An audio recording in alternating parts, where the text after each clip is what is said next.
శుక్లాంబరధరం విష్ణుం శశివర్ణం చతుర్భుజం ప్రసన్నవదనం ధ్యాయేత్ సర్వవిఘ్నోపశాంతయే.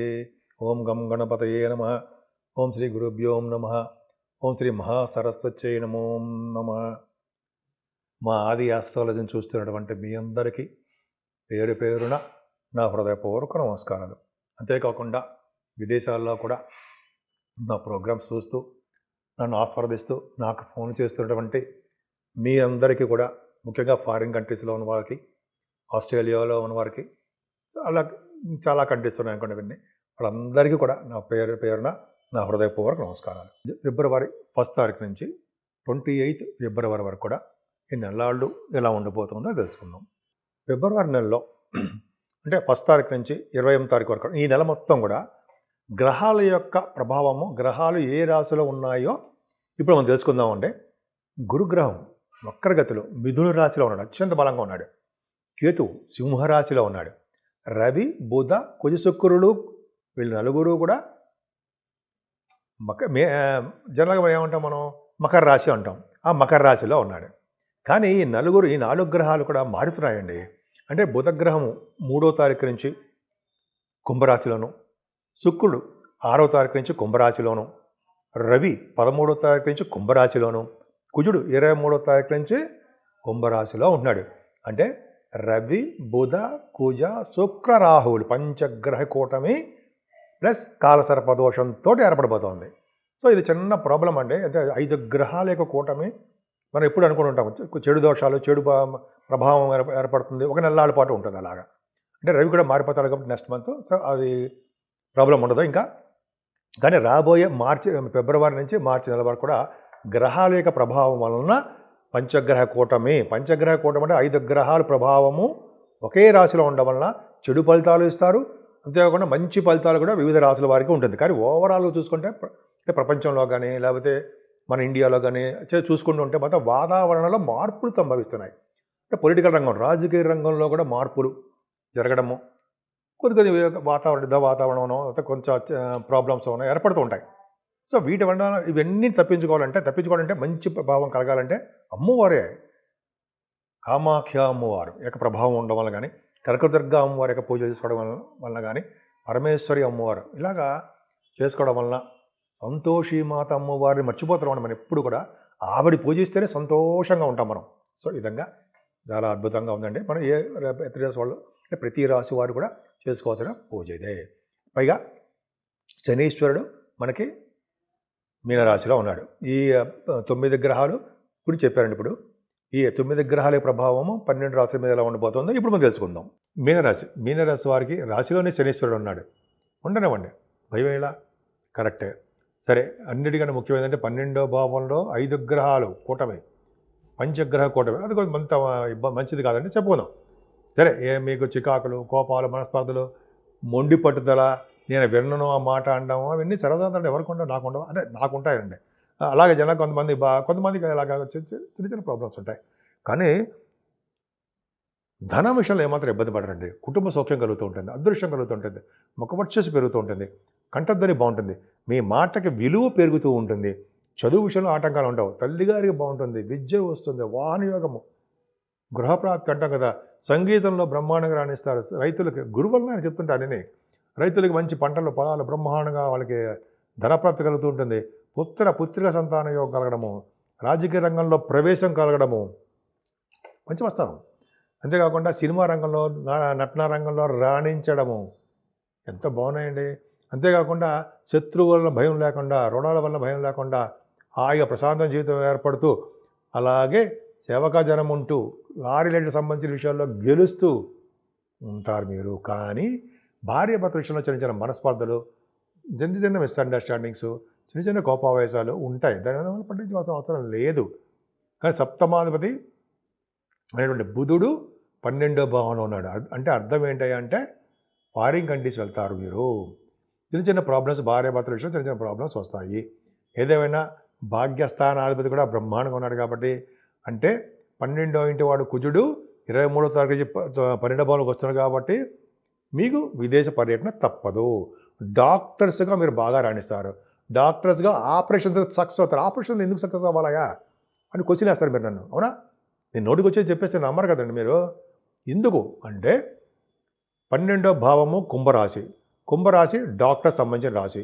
కుంభరాశిలోనే రాహు, రవి, బుధ, కుజులు వీళ్ళు నలుగురు కూడా డాక్టర్ సంబంధించిన వాళ్ళే. వీళ్ళు నలుగురు కూడా ఆపరేషన్ సంబంధించిన కుజుడు ఆపరేషన్ చేసిన వాడే. కాబట్టి డాక్టర్స్ వృత్తిరీత్యా ఆపరేషన్ చేస్తూ సక్సెస్ అవుతారు అని అర్థం. ఇప్పుడు నమ్మారా? అది రీజన్ చెప్పాలి కదా, మీరు నమ్మరు రాత్రి నాకు తెలుసుగా. సరే, తీర్థయాత్రలు చేస్తారు, ఫారిన్ కంట్రీస్ వెళ్తారు. ఫారిన్ కంట్రీస్ కారణం కదండి, 9th హౌస్ రాడు, 12th హౌస్ కుజుడు ఫారిన్. సరే, ఇలా చెప్పుకుంటే లేకపోతే బ్రహ్మాండంగా ఉందండి. కానీ మీరు చేస్తున్నటువంటి సాఫ్ట్వేర్ రంగ ఉద్యోగస్తులకి, గవర్నమెంట్ సంబంధించిన ఉద్యోగస్తులకి, రాజకీయ రంగంలో ఉన్న వారికి కూడా చెప్పదగ్గ సూచన ఏంటంటే కంఫర్టబుల్గా, ఫేవరబుల్గా లేదు టైం మీకు. అంటే ఫేవరబుల్గా లేదంటే అర్థం ఏంటంటే ఉద్యోగ పరంగా అని చెప్తున్నా. రాజకీయ పరంగా అంటే ఆ ఉద్యోగంలో మార్పులు ఉండడము, ట్రాన్స్ఫర్స్ అవ్వడము, పై అధికారుల చేత కొంచెం ప్రాబ్లమ్స్ క్రియేట్ అవ్వడము, ఇలాగా కొంతమందికి ఉంటుందండి. ఉద్యోగం మారిపోదామా, మంచి ఉద్యోగం చేద్దామా అనుకుంటారు, వాళ్ళ ఇష్టం. లాభస్థానంలో కూడా మీకు ఒక ప్లానెట్ పొజిషన్ కుజుడు కొన్నాడు, ద్వితీయాధిపతి లాభంలో ఉన్నాడంటే డబ్బు సంపద బ్రహ్మాండంగా ఉంటుంది. రియల్ ఎస్టేట్ రంగంలో ఉన్న వారికి బాగా డబ్బు సంపాదించుకుంటారు అని అర్థం. అంతే కదండి, 12 గ్రహాలు కాలసర్ప దోషంలో 12వ భావంలో మీకు 5 గ్రహాలు ఉన్నాయి కాబట్టి పంచగ్రహ కూటం వలన మీకు మంచి ఫలితాలు దొరకవు. కానీ రవి బుధుల వలన, బుధశుక్కుల వలన భూములు కొనుక్కోవడము, విదేశ పర్యటన చేయడము, అదృష్టం కలగడము, ఎక్కువగా ధనం ఖర్చు పెట్టేయడము, సన్మానాలు జరగడము, అలాగే అంటే కొంతమంది భూముల వలన డబ్బులు ఖర్చు అవ్వడము, అలాగే దైవ దర్శనము, దేవతారాధన చేసుకోవడం వలన, అలాగే చెరువులు, బావులు కొంతమంది తవ్వించడం వల్ల, ఇలాగ అనేక రకాలుగా మంచి మంచి వాటికి డబ్బులు ఖర్చు అవుతూ ఉండడమే కాకుండా ఫారిన్ కంట్రీస్ వెళ్ళడానికి డబ్బులు ఖర్చు అవుతాయి. కానీ రాహు 12 భావంలో ఉండడం వల్ల, కుజులు ఉండడం వల్ల మెడిసిన్ రీత్యా అంటే కొంతమంది హాస్పిటలైజేషన్ అవుతూ ఉంటారు, కొంతమంది వాళ్ళ జాతకాల రీత్యా వాళ్ళకి కొద్దిగా డబ్బులు ఖర్చు అవ్వడానికి అవకాశం ఉంది. ఏదైనా అంటే 5 గ్రహాలు 12వ భావనం తప్పు కాబట్టి కొంచెం జాగ్రత్తగా ఉండండి. ముఖ్యంగా సుబ్రహ్మణ్యేశ్వర స్వామి పూజలు చేసుకోవడం. 15వ తారీఖు శివరాత్రి వస్తుంది కాబట్టి శివరాత్రి కూడా మహాశివరాత్రి ఆ స్వామివారిని పూజించడం వలన కాలసర్ప దోషంలో ప్లానెట్స్ ఉంటున్నాయి కాబట్టి 5 గ్రహాలు మీ మీద చెడు ప్రభావం లేకుండా రాహుకేతులు కూడా ఖచ్చితంగా మీరు పూజించడం వలన సర్వశుభాలు, సర్వసుఖాలు కలిగి తీరుతాయి. నా పేరు Vadrev Adinarayanarao Sharma. MA astrology, CMA కూడా చేశాను నేను. 35 years ఆఫ్ ఎక్స్పీరియన్స్ ఉంది. అది పక్క పెడదాం. మీరు ముఖ్యంగా జాతకాలు చెప్పించుకోవాలనుకున్నా, ముహూర్తాలు పెట్టించుకోవాలనుకున్నా, మీ యొక్క date of birth, time of birth, place of birth ఇవన్నీ ఉండాలండి.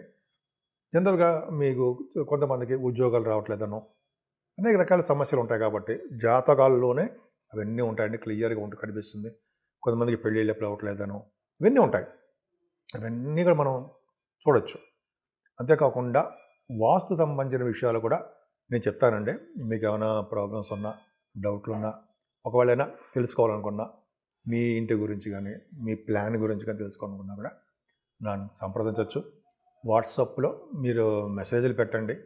ఫోన్ చేస్తుంటే నేను ఇలా షూటింగ్స్లో ఉండడం వలన ప్లస్ జాతకాలు చెప్పడం వలన కొన్ని సందర్భాల్లో ఫోన్స్ లిఫ్ట్ చేయలేకపోవచ్చు. బట్ మనం తప్పకుండా నేను మళ్ళీ మీకు కలుస్తాను అంటే ఫోన్లో తప్పకుండా మీకు రెస్పాండ్ అవుతాను. సో ఈ విధంగా ఉందండి. మీరు మెయిన్ ఇంపార్టెంట్ అంటే డేట్ ఆఫ్ బర్త్ ఉండాలి, టైమ్ ఆఫ్ బర్త్ ఉండాలి, ఇవన్నీ ఉండాలి. వాస్తు అయితే మీ పేరు మీద ఆధారపడి ఉంటుంది. ఏ వైపు, తూర్పు వైపు బాగుంటుందా అలా అనుకుంటాం కదా, వాటి గురించి చెప్పుకోవచ్చు అనమాట. ఏ ఫేసింగ్ బాగుంటుంది అనేది తెలుసుకోవచ్చు. సరే, ఇప్పటి వరకు మనం చెప్పుకున్నామండి. అసలు యాక్చువల్గా 12 రాసుల వారు అంటే మేషరాశి నుంచి మీనరాశి వారి వరకు కూడా తెలుసుకోవాలంటే పరిహారాలు ఏంటి మనం తెలుసుకుందామండి. అంటే చేయవలసిన పూజలు పరిష్కార మార్గాలు చేసినంత మాత్రాన పోతాయా అంటే జనరల్గా ఈ దోషాలు అనేవి మనకి ఆపాదించబడడానికి చాలా తక్కువగా ఉంటుంది. ఇప్పుడు చూడండి, మనం శనీశ్వరుడు గురించి చెప్పుకుంటున్నాము. శనీశ్వరుడికి కర్కాట రాశికి అంటే శనీశ్వరుడు వలన అష్టమ శని దోషము, ఏలినాటి శని ప్రభావ దోషము, అలాగే అర్ధాష్టమ శని దోషము ఇవన్నీ ఉంటాయి. అష్టమ శని, అర్ధాష్టమ శని. సో ఈ శనీశ్వరు వలన ఎవరిని పూజిస్తే బాగుంటుంది, ఎవరిని పూజిస్తే బాగుంటుంది అనుకుంటూ ఉంటాం కదా. దక్షిణామూర్తి గారిని ఒకసారి పూజిద్దామని మనం అందరం కలిసి మేధా సహిత దక్షిణామూర్తి గారిని పూజించడం వలన, శ్రీ ఆంజనేయ స్వామి వారిని పూజించడం వలన, హనుమాన్ చాలీసా 40 రోజుల పాటు రోజుకు ఒక్కసారి విడవకుండా చదివిన వారికి విద్యలోను, వివాహంలోను, అలాగే ఎటువంటి ప్రాబ్లమ్స్ వచ్చినా వాళ్ళని భార్యాభర్తలు కలపడంలోనూ స్వామివారు త్వరపడతారు. ఇంకా చెప్పాలంటే శనీశ్వరుడు వల్ల వచ్చే దోషాలు కూడా పరిహారం అవడానికి కూడా శనీశ్వరుడు ఆంజనేయ స్వామి వారికి కూడా మాటిచ్చాడు. సో దాని ప్రకారం అంటే మాట ఇవ్వడం అంటే మిమ్మల్ని పూజించిన వారికి నేను చరిదోషం అంటాను. అలాగే ఎవరైతే మీకు సింధూరం రాయిస్తారో మంగళవారం కానీ, మీకు అంటే అర్థం ఆంజనేయ స్వామి వారికి కానీ సింధూరం రాయిస్తారో శనివారం కానీ మంగళవారం కానీ, ముఖ్యంగా శనివారం రాయించిన వారికి శని వలన వచ్చే దోషాలు అంటే శనీశ్వరుడు వల్ల వచ్చే దోషాలు చాలా మటుకు పరిష్కారం అవుతాయని చెప్పి శనీశ్వరుడే చెప్పాడు. అన్నిటికన్నా ముఖ్యం చెప్పాలంటే కుజుడు కూడా 23వ తారీఖుని కుంభరాశిలోకి వచ్చేస్తున్నాడు. అంటే పంచగ్రహ కూటమి ఏర్పడుతోంది. అంటే పంచగ్రహ కూటమి అంటే రాహు, బుధుడు, శుక్రుడు, రవి వీళ్ళందరూ కుజుడు కూడా ఉన్నాడు. పంచగ్రహ కూటమి అంత మంచిది కాదు. అంతేకాకుండా కాలసర్ప దోషం అని కూడా ఉందండి. కాలసర్ప దోషము ఒకటి, పంచగ్రహ కూటమి ఒకటి. అంటే ఫిబ్రవరి నెలలో విపత్తు రాబోతోంది అని క్లియర్గా అర్థమైపోతుంది. విపత్తు అంటే అర్థం ఏంటి అంటే కొన్ని చోట్ల వర్షాలు బాగా పడడం కానీ, దేశాల మధ్య యుద్ధ వాతావరణం కానీ, లేకపోతే ఉరుములు అంటారు కదా, ఉరుములు పడ్డము, పిడుగులు పడ్డం, అటువంటి వాటి వల్ల కానీ పశు నష్టము, జన నష్టము, గృహంలో పీడలు ఇవన్నీ జరగడానికి మాత్రం అవకాశాలు మాత్రం ఉన్నాయండి.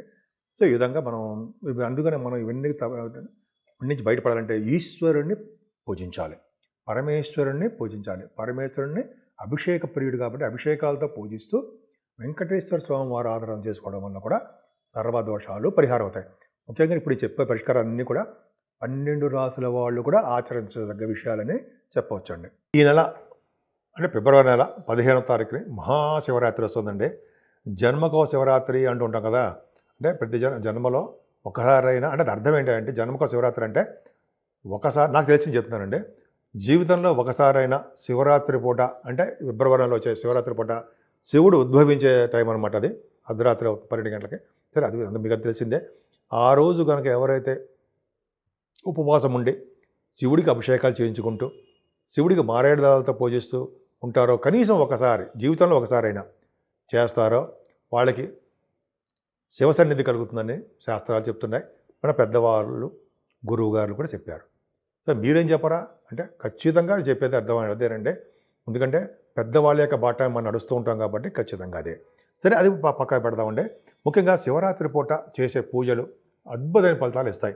అంటే మనం జన్మక శివరాత్రి అంటే కనీసం మనం 12 సంవత్సరాలు ఒకసారైనా ఏ పూజ చేయకపోయినా, దైవ దర్శనం చేసుకోకపోయినా, కనీసం దేవుడి దండం పెట్టుకోకపోయినా సరే, ఒక్క శివరాత్రి పూట అయినా సరే శివుడి మీద చెమ్ముడు నీళ్లు పోయిరా అని పెద్దవారు చెప్తూ ఉంటారు.